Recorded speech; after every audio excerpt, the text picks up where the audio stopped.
processed, Iran sent in a volley of missiles into Israel and Israel reciprocated. In fact, by evening, Israel had seen the most devastating of Iranian strikes in which 4 of its citizens lost their lives in Beersheba.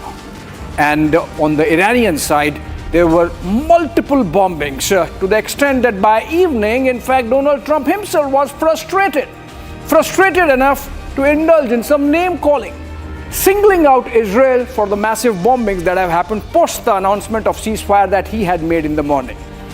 And in fact, so unhappy and frustrated was the American president that he even used the F word. We are not using it. We'll make you listen to what he said while trying to convince the Israelis and Iranians again that please, since he has announced or made the announcement, please pull back now.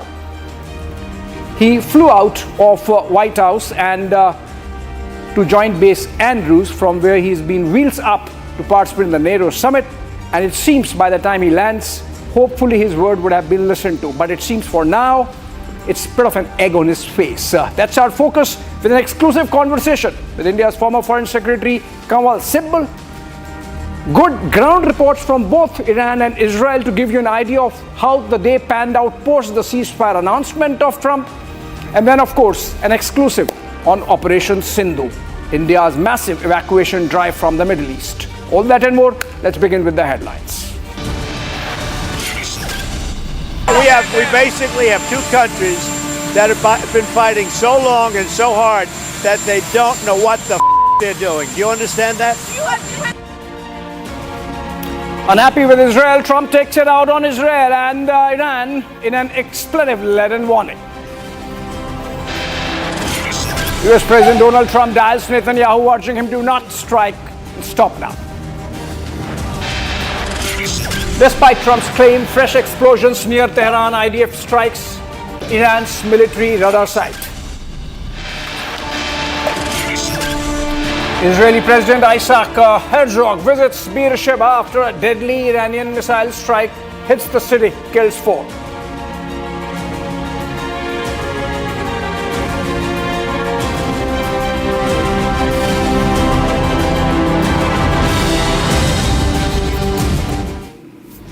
Welcome again, friends. The Middle East stands on the edge of chaos as President Donald Trump's much-touted ceasefire between Israel and Iran collapses in a matter of hours after he made that announcement. A deadly Iranian missile is struck Beersheba. Israel is reeling with destruction and loss, while Israeli airstrikes pound military targets in Tehran, sending shockwaves through the region. With both nations pointing fingers and escalating retaliatory strikes, the promise of peace has given way to devastation on both sides. We have some reports. Let's have a look. Now the security forces are entering the house and we should leave because it's not safe to be here, and they need to check if this house can collapse like any other houses here all around, because it's not safe. And now the residents of the house have a few minutes to take the most important stuff from their house before it probably will collapse. And you see, this is the reality in Israel. People becoming the targets of those Iranians' rockets. Now they have just a few minutes to take the most precious things, the precious ones, the most important things from their home before maybe it will collapse. Probably it is not safe anymore to live here, and all this neighborhood with a lot of those houses is completely destroyed just from one ballistic missile.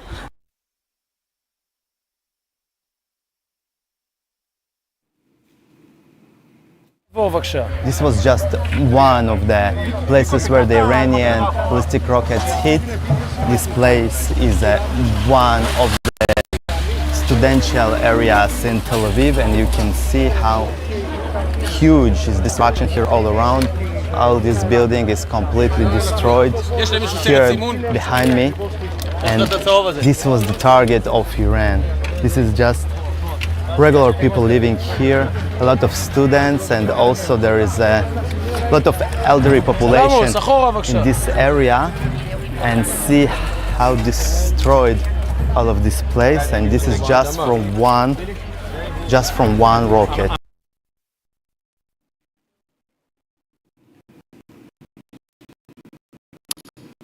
All right, let's begin our conversation with former Foreign Secretary Kanwal Sibal. Very good evening to you, sir. My first question, did Trump jump the gun? Did he misread? Why was he so off the mark, perhaps yet again? Well, I saw something from the Jerusalem Post which said that the way he announced it and the timing was not how it was intended.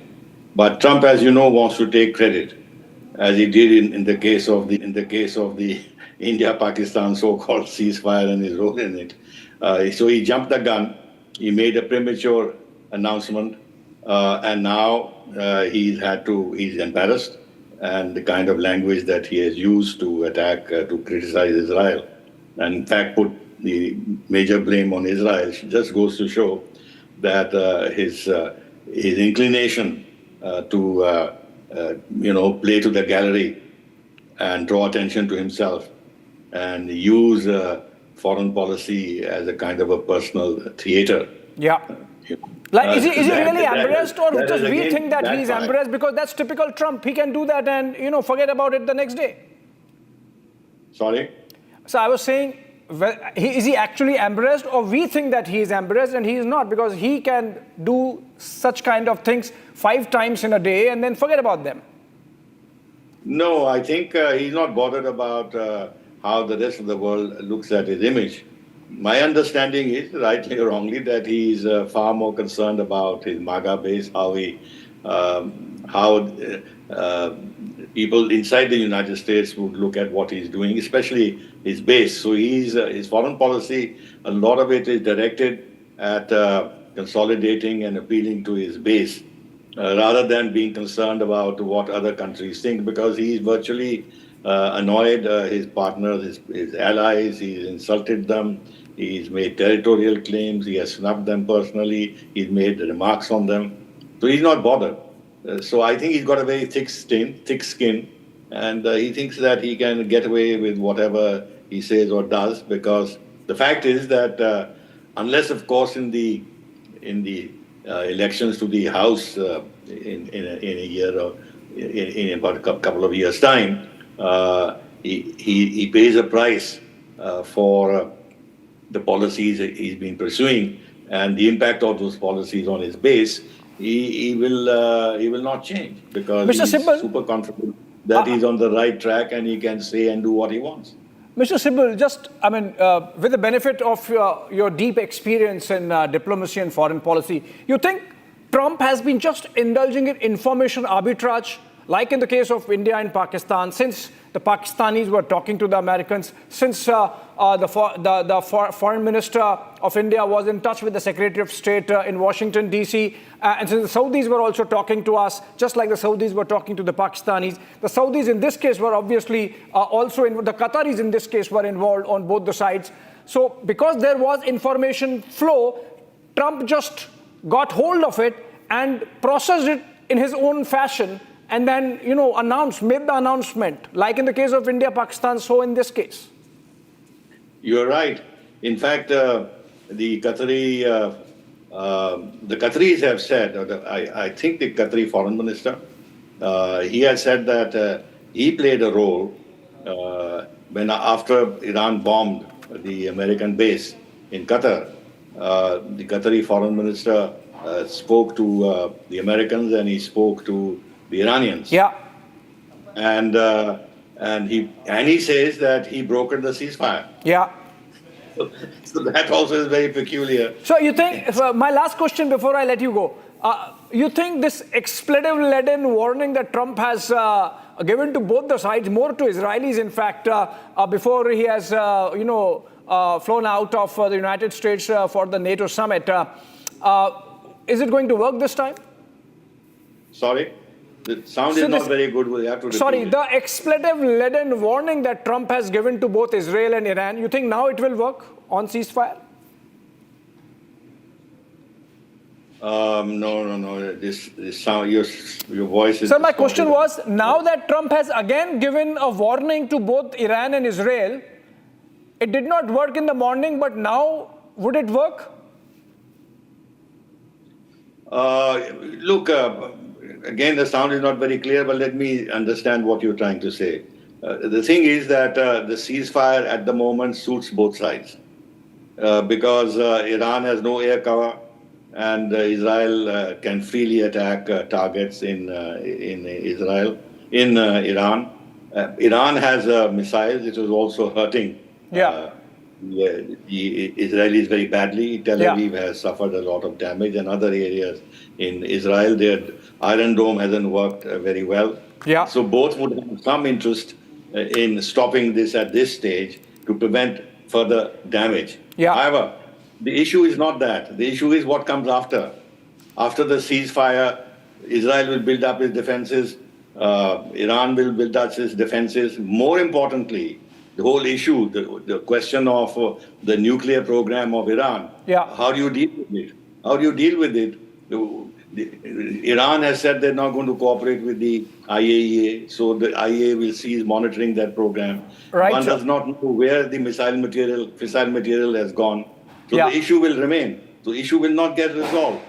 So I don't know how Trump or anybody is going to deal with the future of the relations between Israel and Iran, because there are a lot of gray areas that are still left. A lot of unresolved issues. The ceasefire is just a minor step. It doesn't mean peace. It doesn't mean peace at all. My takeaway is that the timing was perhaps suited for both the sides on that note. Thank you so much, Mr. Sibal, for joining us with that perspective.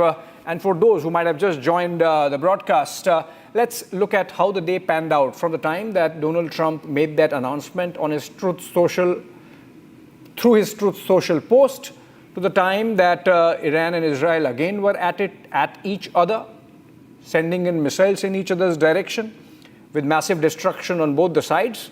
And then, of course, Donald Trump again getting into the picture, hectoring both the sides with the use of expletives. Take a look.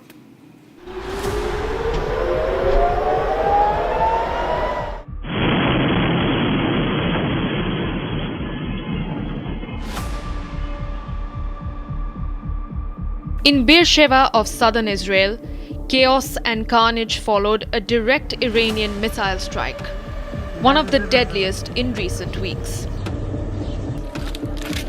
Rescue teams pulled bodies from the rubble as streets lay blanketed with glass, debris, and scorched remains of shattered homes. This is the aftermath of a ceasefire that failed to hold.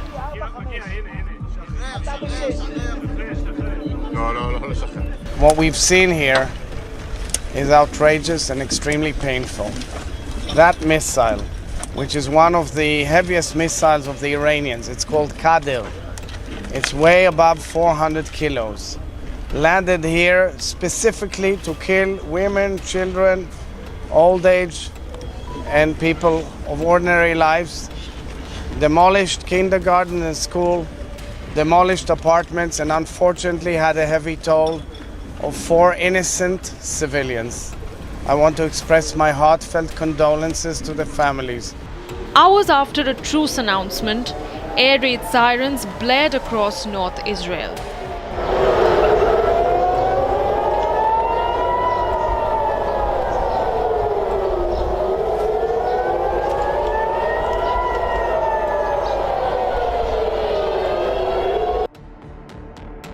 Israel claimed that Iran had violated the truce by launching missiles into its airspace, a charge that Tehran has denied. לפני כניסת הפסקת האש לתוקף, הבוקר נורו כ-20 טילים מאיראן לאזורים שונים ברחבי הארץ. רובם יורטו. צוותי פיקוד העורף, כוחות ההצלה והביטחון, נמצאים כרגע בשטח ונותנים מענה באזורי הנפילות. לצערי, ישנם הרוגים ופצועים בזירת הנפילה בבאר שבע. חולצו מספר לכודים חיים. כוחות החילוץ של פיקוד העורף ממשיכים לסרוק בשטח. Meanwhile, in Tehran, Israeli airstrikes struck military targets before dawn, sending plumes of smoke into the sky. Having claimed a successful ceasefire, US President Donald Trump now stands globally embarrassed as in less than hours, both countries traded missiles.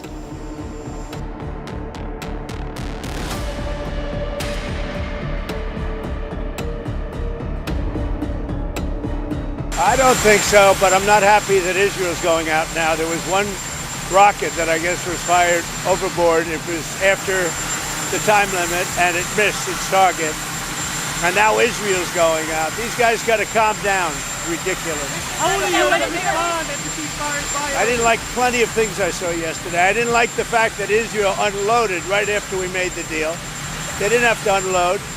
And I didn't like the fact that the retaliation was very strong. But in all fairness, Israel unloaded a lot. And now I hear Israel just went out because they felt it was violated by one rocket that didn't land anywhere. That's not what we want, I'll tell you. And I'm telling you, I'm not happy about that, Israel, either. And all I do is play both sides. I'm going now, as you know, to NATO. Some of you are going with me, and I think it's going to be successful. We'll see. I'll let you know. As of this morning, the fragile ceasefire brokered by the US has unraveled. The violations have prompted Netanyahu's ministers to order intense strikes on Tehran in retaliation. Iran, meanwhile, has said that its current focus is on confronting Israeli aggression. Trump claims to have been a successful mediator. Israel says all objectives of Operation Rising Lion has been achieved. But with the ongoing devastation, where is this conflict heading to?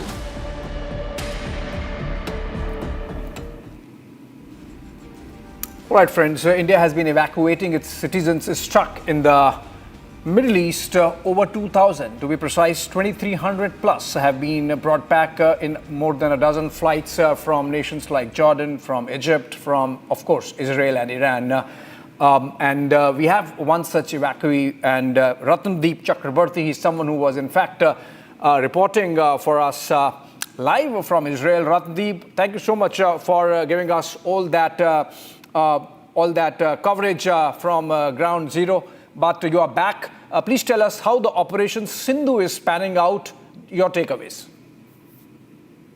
Well, firstly, I would like to thank the government actually for evacuating all the citizens at such a short notice because a lot of the citizens were very frantic and they wanted to be evacuated at a very short notice. And the MEA contacted us, and with the help of the embassy in Israel. And India is the only country, by the way, which is evacuating citizens on both the fronts, from both Egypt and from Jordanian route. And it's a very difficult route to begin with. Honestly, yesterday, as we were in the bus, there were sirens blaring across Israel, missiles been fired from Iran. And it's a very risky operation, but it's been done with such precision that a lot of the citizens have been evacuated on both the days. And today as well, there will be another fresh set of evacuations being done. That's basically what the situation looks like when we look at what's happening in Israel right now with the evacuation. All right, and it's to the credit of the government, of course, that not only we are evacuating Ratandeep, as you say, but we are evacuating from both the sides and with full cooperation from both the sides, and that gives an idea of the stature that India really commands, cutting across the divide. No, I agree. In fact, I would like to tell you that I study in international school, and in my university, a lot of the students who comes from even countries like the US and the UK, even France, envies India because the command India has over these regions and the pace at which India could actually evacuate the citizens and with ease it could do it. It's remarkable. We didn't feel at any uneasy moments when we were in these regions. Right. And there was a full-blown war that's going on. So to evacuate citizens at this pace, it takes a lot of efforts. Yeah, tremendous effort and tremendous heft with diplomacy. Thank you so much, Ratandeep, for joining us with that update on Operation Sindhu. With that, we come to an end of this broadcast, friend. This is all we could pack in the time that we had. Short break on the other side. Trending with Rakshita.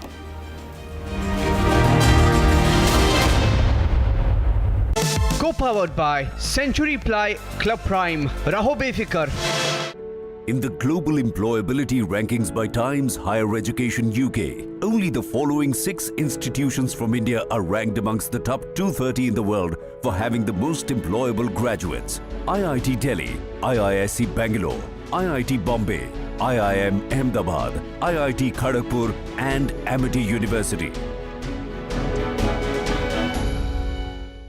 पैसा लगाना है तो century ply club prime पे लगाओ, डूबेगा नहीं, जलेगा भी नहीं, कोई खा नहीं जाएगा, धोखा नहीं देगा, ऊपर नीचे भी नहीं होगा, सेफ रहेगा, सिक्योर्ड भी, मिनिमम 30 साल का रिटर्न देगा। अब इससे बेटर इन्वेस्टमेंट है तो बताओ। सेंचुरी प्लाई क्लब प्राइम, रहो बेफिक्र। ये है सीक्रेट रेसिपी MDH का जीरा सिप जल जीरा मसाला। सिप सिप जीरा सिप MDH का जल जीरा सिप MDH का जल जीरा सिप। इसको घर पे लगाओगे तो शादी का तो पता नहीं, पर घर पक्का नहीं टूटेगा। रुंगटा नहीं तो घर स्ट्रॉन्ग नहीं। रुंगटा स्टील TMT बार एकदम सॉलिड। पहाड़ों में एक हाइकिंग शिप भी बन सकती है।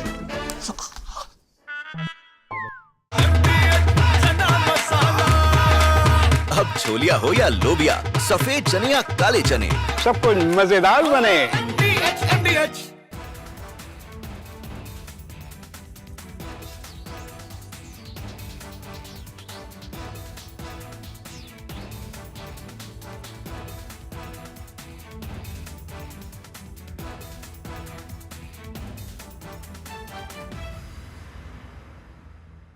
Operation Midnight Hammer.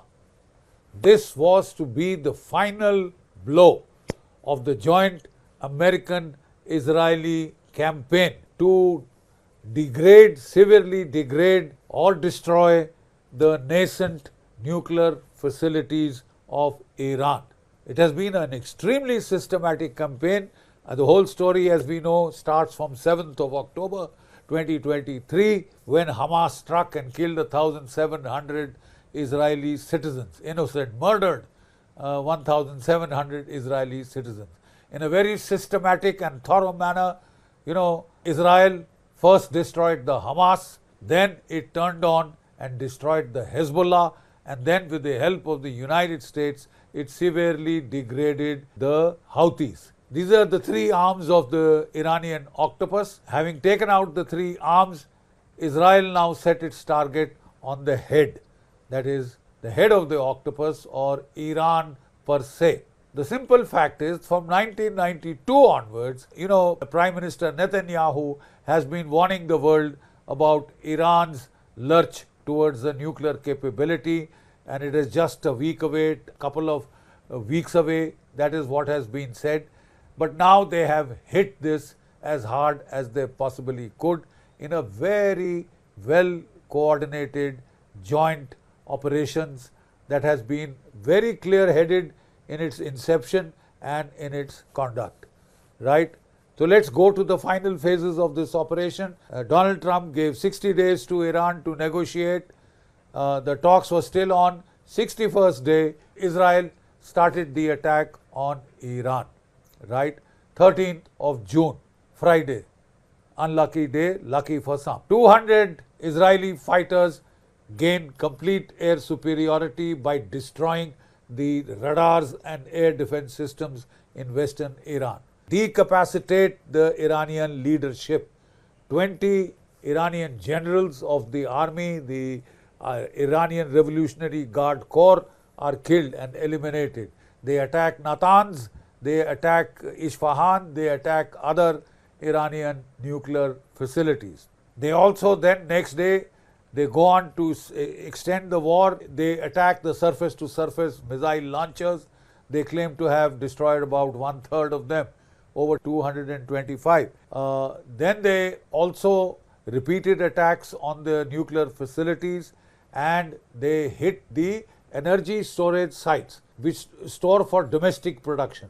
They did not so target Iranian oil exports, because that would have induced Iran to target the oil exports of the Middle East per se. But they focused on the domestic capability so that it would hurt the local people and incite them to possibly overthrow their regime as Israel had hoped. So the campaign from the Israeli rhetoric now had two major components. One, to destroy the nuclear facility.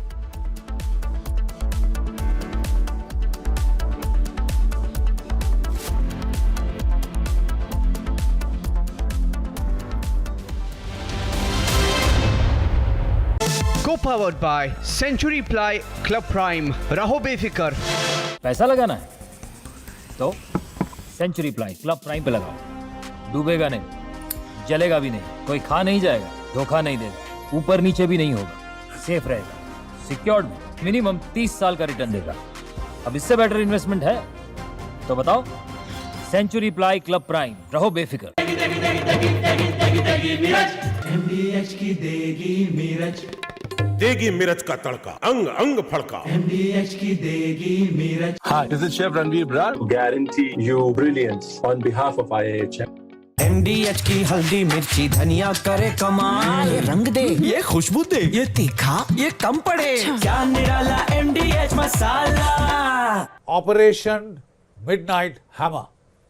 This was to be the final blow of the joint American-Israeli campaign to degrade, severely degrade or destroy the nascent nuclear facilities of Iran. It has been an extremely systematic campaign. The whole story, as we know, starts from 7th of October 2023 when Hamas struck and killed 1,700 Israeli citizens, innocent, murdered 1,700 Israeli citizens. In a very systematic and thorough manner, Israel first destroyed the Hamas, then it turned on and destroyed the Hezbollah, and then with the help of the United States, it severely degraded the Houthis. These are the three arms of the Iranian octopus. Having taken out the three arms, Israel now set its target on the head, that is, the head of the octopus, or Iran per se. The simple fact is, from 1992 onwards, Prime Minister Netanyahu has been warning the world about Iran's lurch towards the nuclear capability, and it is just a week away, a couple of weeks away. That is what has been said. But now they have hit this as hard as they possibly could in a very well coordinated joint operations that has been very clear-headed in its inception and in its conduct, right? So let's go to the final phases of this operation. Donald Trump gave 60 days to Iran to negotiate. The talks were still on. 61st day, Israel started the attack on Iran, right? 13th of June, Friday.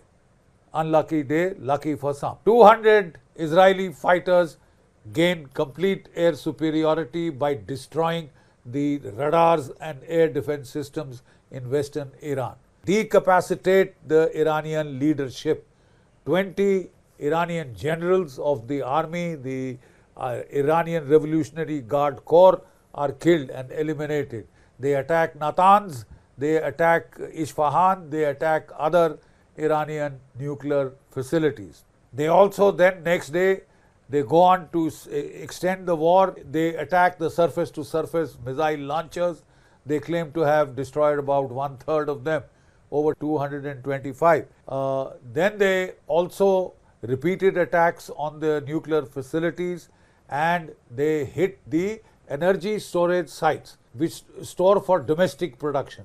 They did not so target Iranian oil exports, because that would have induced Iran to target the oil exports of the Middle East per se. But they focused on the domestic capability so that it would hurt the local people and incite them to possibly overthrow their regime as Israel had hoped. So the campaign from the Israeli rhetoric now had two major components. One, to destroy the nuclear facility, the other to carry out regime change. And Richard Haas said, regime change, can be a wish. It cannot be a strategy. Because for regime change, you would have to put boots on the ground.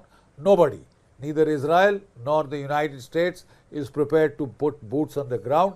It has been designed as an entirely air power, missile power driven campaign, standoff, non-contact warfare. that may suffice to destroy or disable the Iranian nuclear capability, but there is no way that without a ground operation you can ensure regime change. The Israeli Ayatollah Khamenei has already designated 3 successors. How do we ensure that their successors are not even more rabidly radical? Regime change has its pitfalls. But now let us come back to the component which was the real aim. Both Israel and America have now clarified that their real aim was not at all or not so much regime change, which could be incidental to the weakening of the Iranian regime, but it was to destroy the nuclear facility, the nuclear capability of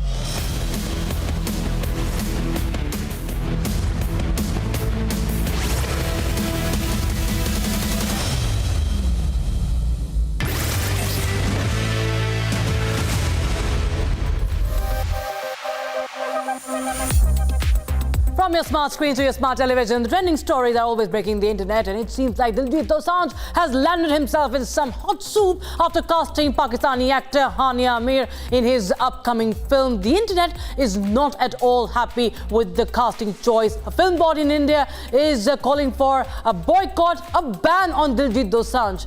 Also on the show, we bring you a heartwarming story from Tamil Nadu. Dr. N. Jensi, who becomes the first trans woman from the state to earn a PhD. We will hear her own story from herself, from the trailblazer herself, viewers. Also on the show, Trump. We'll get you how Trump has made a mockery of himself again as he tries desperately to pose as a peacemaker. India's Neeraj Chopra is back in action tonight after withdrawing. Meanwhile, we also have Maharashtra's very own Kolhapuris making it to the global stage. Also, the countdown finally for Axiom 4 is after multiple delays is on. All eyes will be on Indian astronaut Shubhanshu Shukla. All this and more in today's power-packed edition. I'm Rakshita Mishra and this is Trending.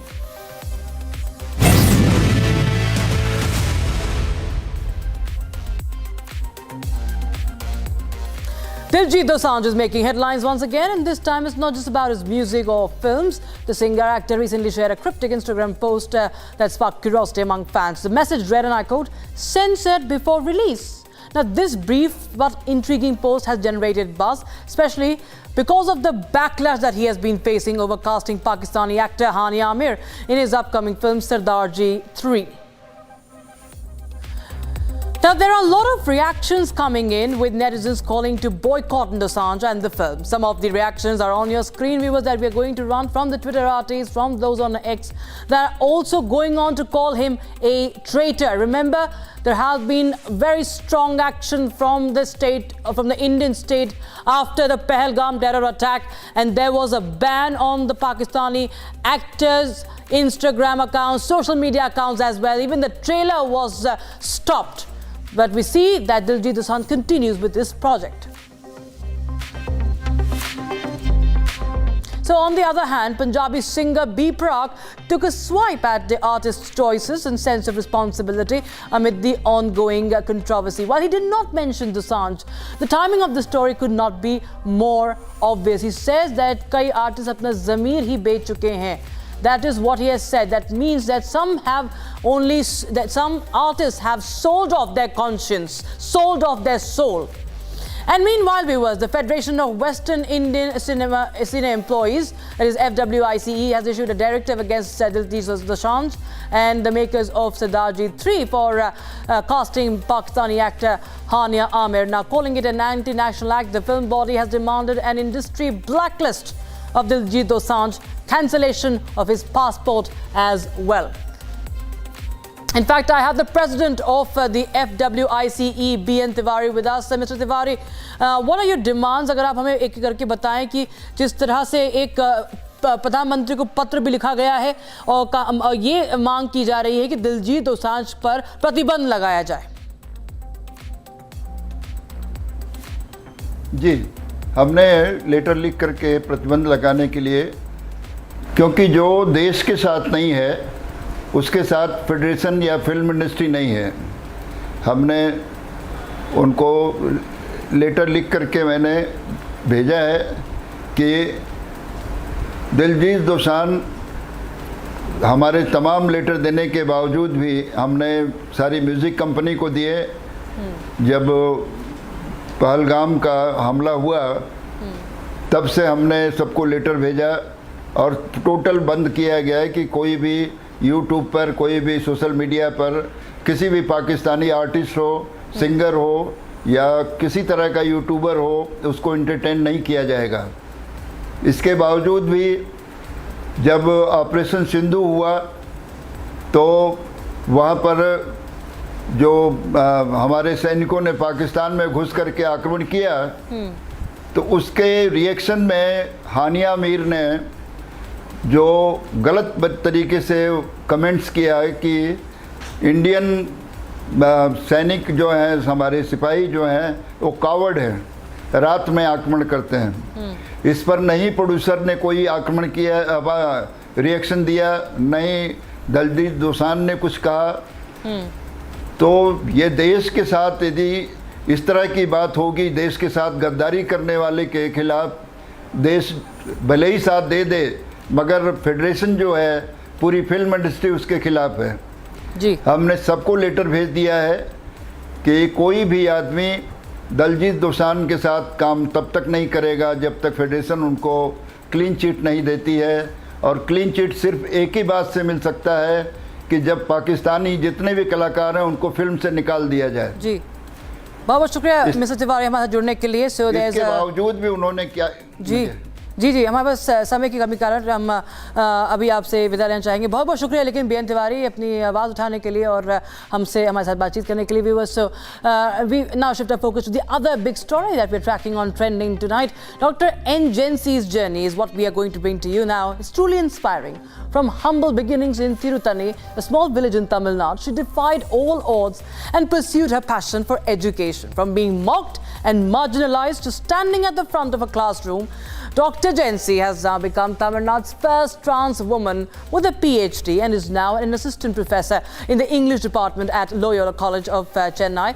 And even with a dream that often felt too big for the world around her, Dr. Jency chose education as a path, and today she's made history, she's made people proud. And joining me is the trailblazer herself, Dr. N. Jency on Republic TV.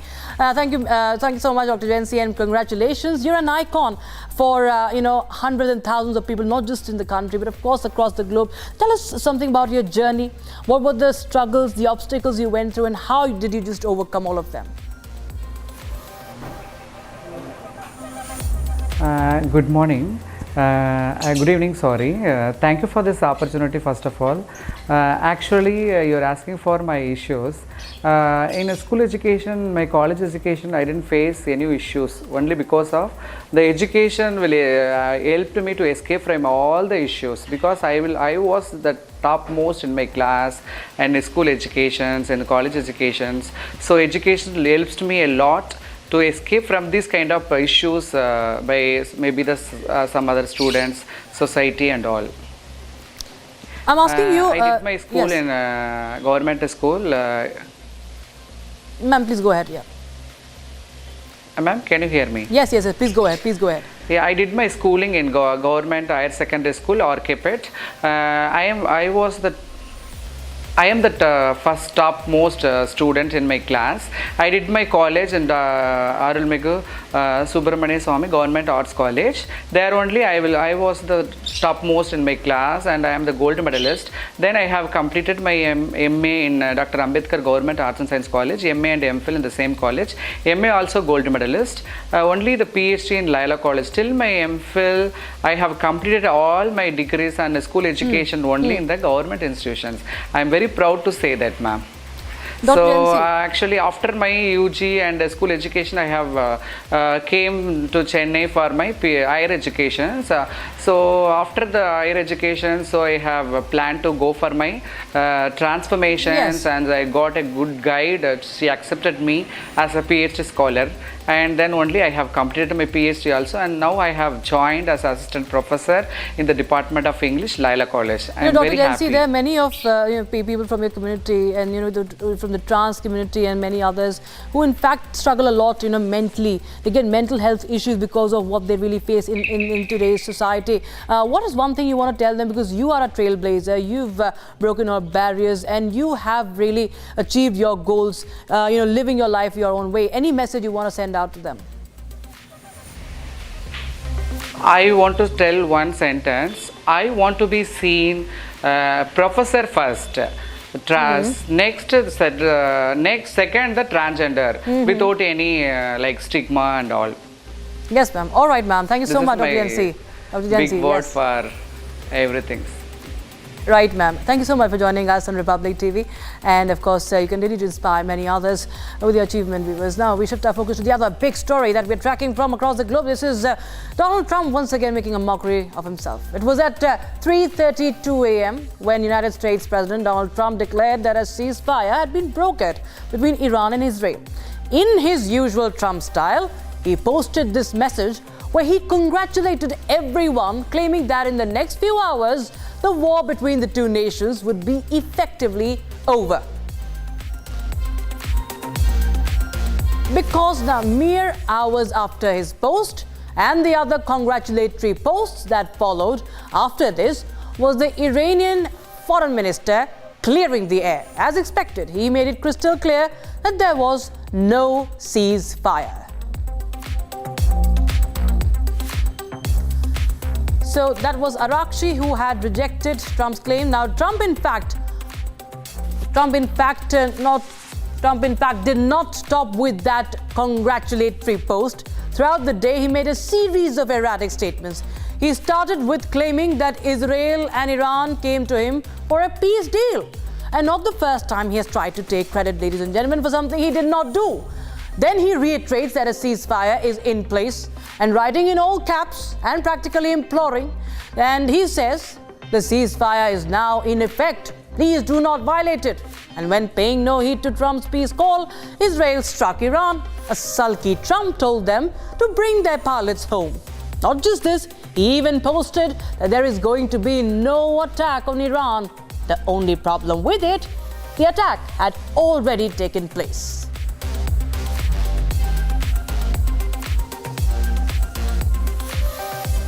And just a few hours back, Trump had a complete meltdown. This is what he had to say after his frustration. Load of bombs, the likes of which I'd never seen before. The biggest load that we've seen. I'm not happy with Israel. When I say, okay, now you have 12 hours, you don't go out in the first hour and just drop everything you have on them. So I'm not happy with them. I'm not happy with Iran either. But I'm really unhappy if Israel's going out this morning because of one rocket that didn't land, that was shot, perhaps by mistake, that didn't land. I'm not happy about that. You know what? We basically have two countries that have been fighting so long and so hard that they don't know what the they're doing. Do you understand that? Dropped a load of bombs, the likes of which I'd never seen before. The biggest load that we've seen. I'm not happy with Israel. When I say, okay, now you have 12 hours, you don't go out in the first hour and just drop everything you have on them. So I'm not happy with them. I'm not happy with Iran either. But I'm really unhappy if Israel's going out this morning because of one rocket that didn't land, that was shot, perhaps by mistake, that didn't land. I'm not happy about that. You know what? We basically have two countries that have been fighting so long and so hard that they don't know what the they're doing. Do you understand that? And we have breaking news coming in right now. The Iranian president says that the enemy has failed to achieve its goal in its aggression against Iran. Iran will not violate the ceasefire agreement unless the enemy does.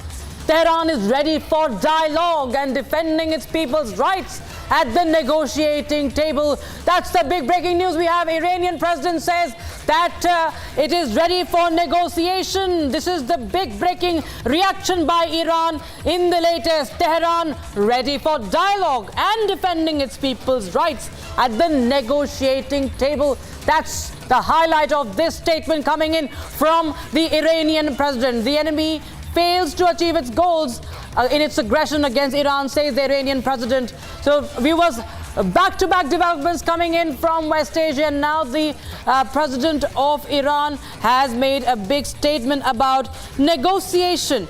That's the big breaking news we have right now. The Iranian president has claimed that that Tehran is ready for dialogue. So the Iranian president makes a big announcement, Masoud Pezeshkian, about coming on to the negotiating table. Iran will not violate the ceasefire agreement unless the enemy does. So that's what Iran has said. Remember, this coming in right after the ceasefire deal had collapsed, and we saw Iran continuing to strike in Israel, Israel continuing to hit back, and we have, in fact, we will get you more information on that. But right now it's time to now we get back on trending and take a look at all the trends that are running hot on social media, breaking the internet today.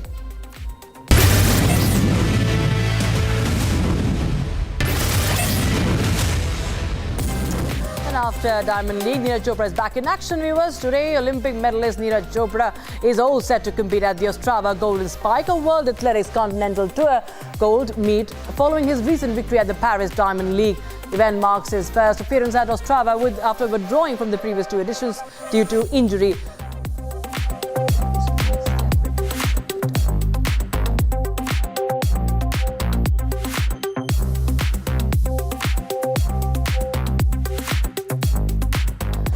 Tripura has now become fully literate, the third Indian state to achieve this feat after Mizoram and Goa. Now, 23,184 adults have learned to read and write under a central education program. Chief Minister Manik Shah has called this achievement an important step towards Prime Minister Narendra Modi's goal of Viksit Bharat by 2047.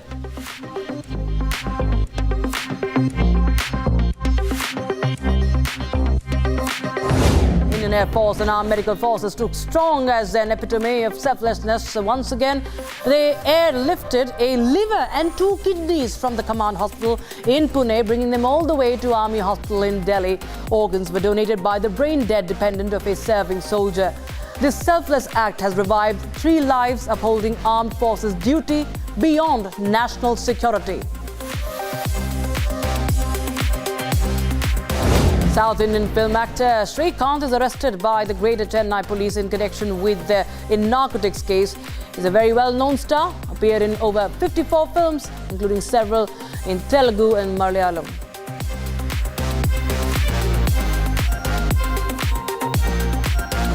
Lintoy Chanambam from Manipur is the first Indian judoka to win gold at the Berlin Junior European Cup 2025.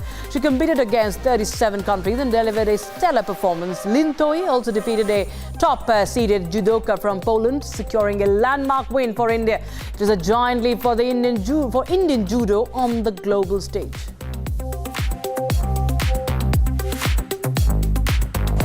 In a heartwarming moment that went viral, Indian student Rahul Chillar chanted Shankar Bhagwan Ki Jai at his graduation ceremony in Canada, and to his surprise, the crowd joined in, creating an unforgettable moment. The spontaneous outburst of cultural pride took place at the Saskatchewan Polytechnic's convocation. As the video racked up views, social media erupted with enthusiastic comments.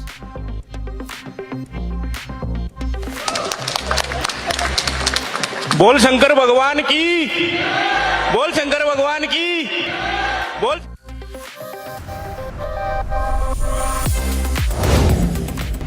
The annual music festival, the Fête de la Musique in France, with a large crowd, was attacked by syringes. The attack injured at least 150 people. A prior warning about the attack was circulated online before the event. It included a post by an influencer who said that social media users were urging attacks on women using syringes.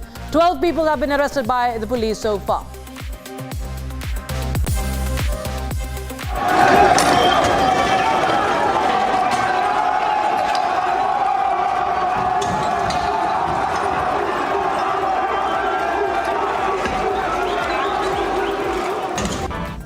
Iconic Kolhapuri chappals, handmade leather sandals rooted in centuries of Indian tradition, just made an unexpected appearance on the global stage. The Prada Spring-Summer 2026 runway. The internet has erupted. While some users celebrated the global spotlight on Indian craftsmanship, others weren't impressed. Many called it a repeat of the infamous Scandinavian scarf episode when Western brands styled it chunni and called it Nordic minimalism.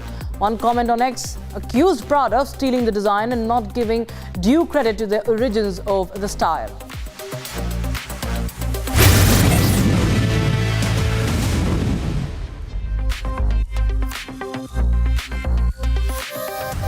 After multiple delays, it seems like Axiom 4 mission finally has a launch date. The mission carrying India's group captain Shubhangshu Shukla is set to take off at 12:01 p.m. tomorrow Indian Standard Time from the Kennedy Space Center in Florida. It will reportedly land at the International Space Station at 26th of June, 4:30 p.m. after a journey of 28 hours and 30 minutes. So viewers, this is not the first launch date for Axiom 4. This mission has been postponed multiple times, 5 times to be exact at least.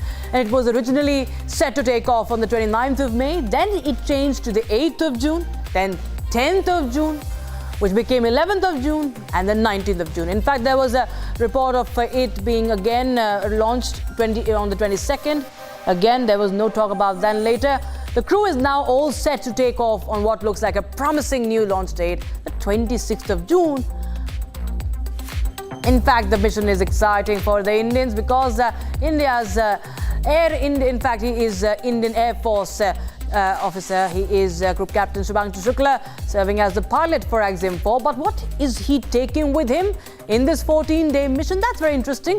As a true Indian, he cannot go without sweets, even in space. So, Indian sweets like amras, gajar ka halwa, moong dal ka halwa, all making it to the mission. It will be in space. And so is Joy. Now, Joy is a small white toy swan that he said would be the 5th crew member on Axiom 4.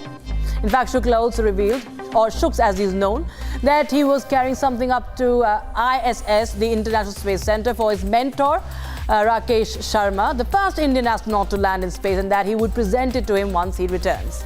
In fact, he refused to divulge what the souvenir would be and said it will be a surprise.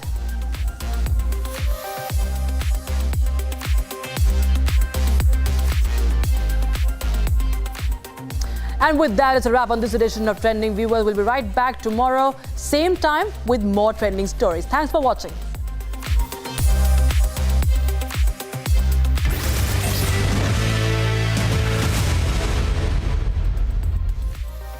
Co-powered by Century Ply Club Prime. Raho befikar. In the global employability rankings by Times Higher Education UK, only the following 6 institutions from India are ranked amongst the top 230 in the world for having the most employable graduates: IIT Delhi, IISc Bangalore, IIT Bombay, IIM Ahmedabad, IIT Kharagpur and Amity University. पैसा लगाना है तो century ply club prime पे लगाओ। डूबेगा नहीं, जलेगा भी नहीं, कोई खा नहीं जाएगा, धोखा नहीं देगा, ऊपर नीचे भी नहीं होगा, सेफ रहेगा, सिक्योर्ड मिनिमम 30 साल का रिटर्न देगा। अब इससे बेटर इन्वेस्टमेंट है तो बताओ। सेंचुरी प्लाई क्लब प्राइम, रहो बेफिक्र। MDH की देगी मीरज, देगी मिर्च का तड़का, अंग अंग फड़का। MDH की देगी Miraj.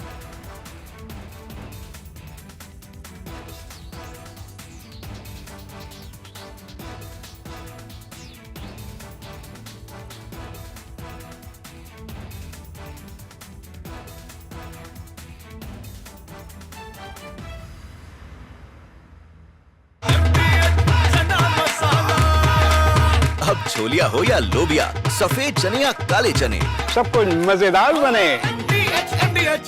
Operation Midnight Hammer. This was to be the final blow of the joint American-Israeli campaign to degrade, severely degrade or destroy the nascent nuclear facilities of Iran. It has been an extremely systematic campaign The whole story, as we know, starts from 7th of October 2023, when Hamas struck and killed 1,700 Israeli citizens, innocent, murdered 1,700 Israeli citizens. In a very systematic and thorough manner, Israel first destroyed the Hamas, then it turned on and destroyed the Hezbollah, and then with the help of the United States, it severely degraded the Houthis. These are the three arms of the Iranian octopus. Having taken out the three arms, Israel now set its target on the head. That is, the head of the octopus, or Iran per se. The simple fact is, from 1992 onwards, Prime Minister Netanyahu has been warning the world about Iran's lurch towards the nuclear capability, and it is just a week away, a couple of weeks away. That is what has been said.